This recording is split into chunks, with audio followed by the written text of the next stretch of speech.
ACL injury സംഭവിച്ചിട്ട് surgery ചെയ്യാനുള്ള plan ആണോ? Then just wait. നമ്മുടെ കാൽമുട്ടിലെ എല്ലുകൾക്കിടയിലുള്ള ഒരു കണക്റ്റീവ് ടിഷ്യൂ ആണ് ACL അല്ലെങ്കിൽ ആന്റീരിയർ ക്രൂഷ്യറ്റ് ലിഗമെന്റ്. നമ്മുടെ നീ ജോയിന്റിനെ സ്റ്റെബിലൈസ് ചെയ്ത് നിർത്തുക എന്നതാണ് ഇതിന്റെ മെയിൻ ഫംഗ്ഷൻ ആയിട്ട് വരുന്നത്. ഈ പറയുന്ന ലിഗമെന്റിലേക്ക് ഒരു എക്സ്ട്രാ ലോഡ് അല്ലെങ്കിൽ ഒരു ഫോഴ്സ് വരുന്ന സമയത്താണ് ഇതിന് ഇഞ്ചുറി സംഭവിക്കുന്നത്. ഫോർ എക്സാമ്പിൾ, നമ്മുടെ നീ ജോയിന്റ് ട്വിസ്റ്റ് ആയി പോവുക, അല്ലെങ്കിൽ നമ്മൾ ജമ്പ് ചെയ്തിട്ട് പ്രോപ്പറായിട്ട് ലാൻഡ് ചെയ്യാൻ പറ്റാതിരിക്കുക, അല്ലെങ്കിൽ ഏതെങ്കിലും സ്പോർട്സ് ആക്ടിവിറ്റീസിന്റെ ഇടയിൽ ഒരു കൊളീഷൻ സംഭവിക്കാം. ഈ ഒരു ഇൻസിഡൻസ് ഒക്കെ സംഭവിക്കുന്ന സമയത്താണ് ലിഗമെന്റ് ഇഞ്ചുറി സാധാരണ സംഭവിക്കാറുള്ളത്. ലിഗമെന്റ് ഇഞ്ചുറിയെ നമുക്ക് മൂന്നായിട്ട് തരംതിരിക്കാം: ഗ്രേഡ് 1, 2 and 3.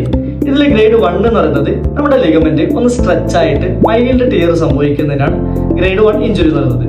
ഗ്രേഡ് 2 എന്ന് പറയുന്നത് കുറച്ച് ഓവർ സ്ട്രെച്ച് ആയിട്ട് ഒരു 50% ടിയർ സംഭവിക്കുന്ന ഒരു കണ്ടീഷനാണ്. നമ്മുടെ ലിഗമെന്റ് കംപ്ലീറ്റ് ആയിട്ട് കട്ടാവുക, അതായത് രണ്ട് സെപ്പറേറ്റ് പീസ് ആയി പോകുന്ന ഒരു കണ്ടീഷനെയാണ് ഗ്രേഡ് 3 ഇഞ്ചുറി എന്ന് പറയുന്നത്.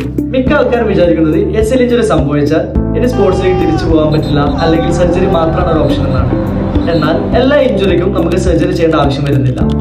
നിങ്ങളുടേത് ഗ്രേഡ് 1 അല്ലെങ്കിൽ ഗ്രേഡ് 2 ഇഞ്ചുറി ആണെങ്കിൽ പ്രോപ്പർ ആയിട്ടുള്ള ഫിസിയോതെറാപ്പി എക്സസൈസ് വഴി നമുക്ക് പെയിൻ കൺട്രോൾ ചെയ്യാനും നിങ്ങളുടെ കാൽമുട്ടിന്റെ സ്ട്രെങ്ത് ഇംപ്രൂവ് ചെയ്ത് നിങ്ങളുടെ ബാലൻസ് ആൻഡ് സ്റ്റെബിലിറ്റി ബിൽഡ് ചെയ്തെടുക്കാനും സാധിക്കുന്നതാണ്.